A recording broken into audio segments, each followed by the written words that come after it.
Dans Smart Bourse, on est en direct et à 30 minutes de la clôture. On va regarder ce qui se passe sur les marchés avec vous. Pauline, bonjour. Pauline. Bonjour. On démarre tout de suite avec les indices actions qui sont dans le vert en Europe, sauf malheureusement en France. Oui, c'est ça, les marchés européens évoluent globalement en légère hausse de l'ordre de 0,4% pour le Stoxx 600. Les marchés sont globalement dans le vert, sauf en France où le CAC 40 cède légèrement du terrain sous 7700 points, lesté par Sanofi. On y reviendra après en détail. Aux États-Unis, les indices évoluent autour de l'équilibre après la publication de l'enquête ADP pour le mois d'août. Alors justement, cette enquête ADP sur l'emploi privé, qu'est-ce qu'elle nous raconte ? L'enquête ADP montre que l'économie américaine a créé moins d'emplois que prévu, avec 54 000 créations en août contre 73 000 attendus. Le chiffre de juillet a été révisé en hausse de 2 000 créations. D'ailleurs, hier soir, le livre beige de la Fed était attendu et après sa publication, les anticipations d'une baisse de taux de 25 points de base lors des réunions de la réunion du 16 et 17 septembre de la Réserve fédérale sont passées à 97% selon l'outil FedWatch. D'accord, c'est le même score que pour François Bayrou et son exit sûrement. On a regardé la balance commerciale américaine.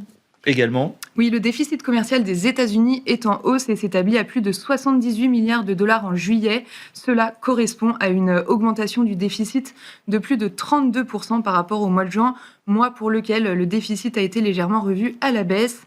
Et enfin, l'ISM Service américain était également attendu pour le mois d'août. Il s'établit à 52 au-dessus du consensus de 50,9 et également supérieur à juillet.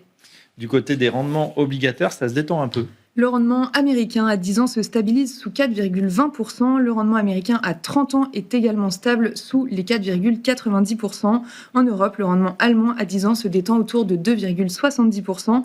Et le rendement français de même échéance est stable à 3,50%. Le spread franco-allemand est parfaitement stable à 80 points de base. Et enfin, sur le marché d'échange, l'euro-dollar se traite à 1,1640 aujourd'hui. Allez, on revient du côté des sociétés avec le gadin du jour. C'est pour Sanofi et c'est une grosse capitalisation qui entraîne tout le CAC 40. Oui, je le disais en introduction, Sanofi plombe le CAC 40 et chute de 10%. Le groupe pharmaceutique fait état de résultats moins bons qu'attendus sur son étude de phase 3 sur des adolescents et des adultes atteints de dermatite atopique. Et ça entraîne également bioMérieux. Oui, alors le groupe a ajusté sa fourchette de prévision de vente de 2025 en légère baisse à cause du repli du marché chinois. Mais bioMérieux a également relevé son objectif de résultat opérationnel courant contributif grâce à l'amélioration du levier opérationnel. Le titre cède environ 3%. Pauline, on l'a dit, on va faire un point dans le dernier quart d'heure de Smart Bourse sur la tech US.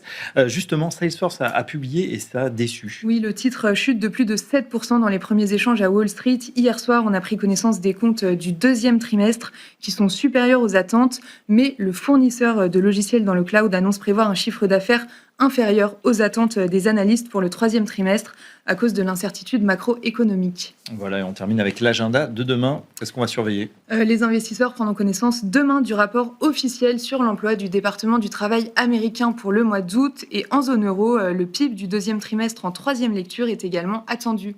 Merci Pauline Gratel, notre expert tous les soirs qui décrypte les marchés pour nous. Allez tout de suite, Planète Marché.